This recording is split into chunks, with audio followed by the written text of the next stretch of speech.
Hi, welcome to Coaster Mania. I'm Micah, and today I'm going to recap some notable events that happened this past year. Before I begin, I wanted to give special thanks to all of you guys out there who are subscribed to our channel. Thanks to you, we finally hit our 1,000 subscriber benchmark, and this channel is now monetized. I've decided to open up memberships on the channel as well if you want to support us further. We have now opened up a members-only Discord channel in case you want to chat with fellow members, so consider supporting us so you can join the channel with other like-minded individuals. Without further ado, let's get into the video.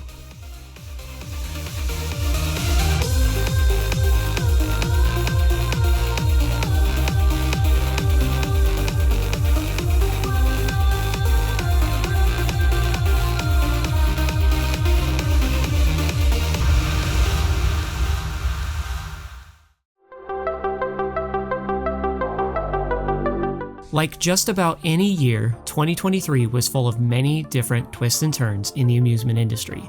I feel like it is now safe to say that many amusement parks worldwide have finally bounced back from the huge dips in attendance from COVID, which has seen some parks continuing or even expanding their growth plans for the near future. In today's video, I'm going to break down many of the different noteworthy events that happened during this year as we get close to wrapping things up. I'll be starting out with all of the new coasters that opened this year. Next, I'll talk about any coaster delays we saw this year, what new credits Katie and I got, and notable incidents. Finally, I'll finish off the video focusing on any other noteworthy announcements that have happened this year. So let's dive right in.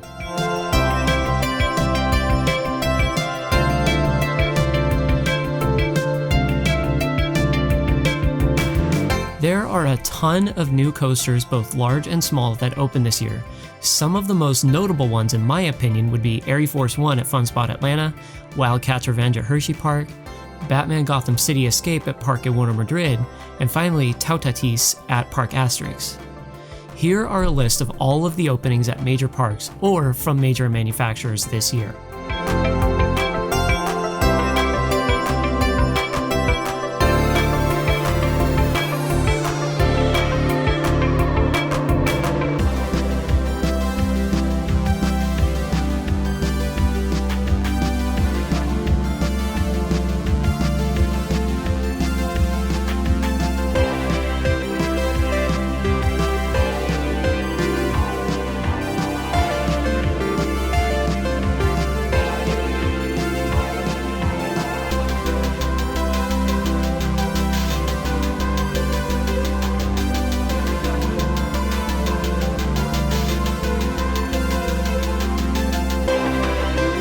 This part of the list definitely won't be complete, but here are some of the more notable delays in opening this year. Most of these coasters were initially planned to open before the year ended, but alas, they did not. Included on this list are All-American Triple Loop at Indiana Beach, Hot Wheels Twin Mill Racer and Hot Wheels Bone Shaker at Mattel Adventure Park, and finally Palindrome and Circuit Breaker, both at Codaland. When it comes to serious incidents, 2023 fortunately seemed like a somewhat slower year, but there were some big events that did take place. Let me start off by saying that I don't want to sensationalize any of these incidents. Amusement parks take safety very seriously, and these unthinkable accidents are truly a tragedy. Let's start off with Grönalund in Sweden.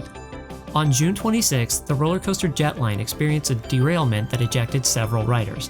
This incident saw the death of one rider and left at least 9 others in various states of injury. In my opinion, this was one of the more severe incidents this year, and I don't want this channel to turn into one of those channels, if you know what I mean, and spend an entire video or multiple videos focusing on this type of subject. This next event was something that could have been worse than it actually was, but still saw an important development when it came to roller coaster maintenance. The crack in the support on Fury 325. This crack led to a large amount of wild speculation from many different individuals, but in all reality was a problem that never actually was let to get as bad as it could have. On a single support in the middle of Fury 325's course, a crack tore clean through the beam. While this was a very serious maintenance issue, the fact that it was reported when it was, and also repaired as quickly as it was, points to the diligence of the staff at Carowinds.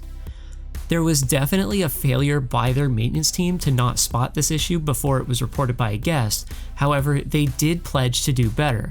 They mentioned using drones in order to assist with regular maintenance, checking the support structure of the ride frequently for any developing faults.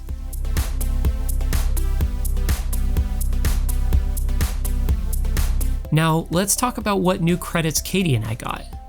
We started our summer out by making a visit to Wild Waves Theme and Water Park in Federal Way, Washington. Nearly half the park was closed, so we only ended up getting to ride Wild Thing and Timberhawk Ride of Prey. The only thing I can say about this park is meh. Next, we went on our annual coaster trip and hit up Hershey Park, Knoebels, Dorney Park, and finally Six Flags Great Adventure. We had a lot of fun on this trip and only managed to miss Trailblazer at Hershey Park.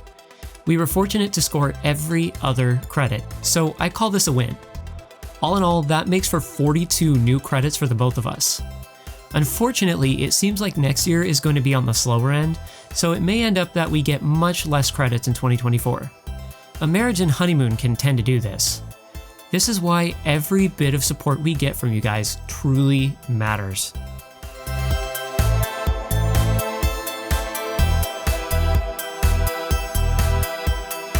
There really only is one major other announcement, and let's face it, it's an elephant in the room. The Six Flags and Cedar Fair merger. There are many people being doom and gloom about this announcement, and many saying that this is going to revolutionize the amusement industry. I would like to offer a more cautious approach. On an emotional level, this does not make me happy. I personally am never a fan of mergers, as it reduces competition no matter the industry. I wouldn't consider this merger to be a monopoly, but there still is some reduced choice that consumers have. When being rational about this merger, there is one thing I need to start off with. In order for this merger to go through, it needs to be approved by the FTC. This merger will be reviewed and should be either approved or denied in the beginning of 2024. The overall plan here is to see no major changes in the operating season of 2024. I personally am wondering if the Cedar Fair investment strategy will be enough to conquer some of the issues faced at Six Flags parks. I, for one, see many of the parks owned by Cedar Fair adopting a Six Flags moniker. We might see this with examples such as Six Flags Dorney Park, Six Flags Michigan's Adventure, and possibly Six Flags Worlds of Fun. If this doesn't happen, then what I do see going down is that many of the Cedar Fair parks will simply be something along the lines of Cedar Point, a Six Flags park, or something like Carowinds by Six Flags. Only time will tell on this front. I think it is a good idea to approach this whole situation with cautious optimism. Hopefully, with the more successful investment strategy, parks like Six Flags Great Adventure and Magic Mountain can see some much needed improvement. And who knows, maybe the merger will eventually fall through if certain challenges prove to be too great for Cedar Fair. 2023 was an eventful year, not only for the amusement industry, but also ourselves. This year saw the publishing of 2 documentaries, one of them almost feature-length. There were the many other videos we posted, such as our Asking Questions About Roller Coaster series, which saw some major growth for our channel. Make sure to click on the links on screen right now. I am extremely grateful for all the support we've received this year, and can't wait to see what we are able to achieve together next year. The links for all of these videos are also going to be down in the description, so be sure to check all of them out. I'm sure that a lot of you guys will really appreciate the topics we go into based on how in-depth every single video goes.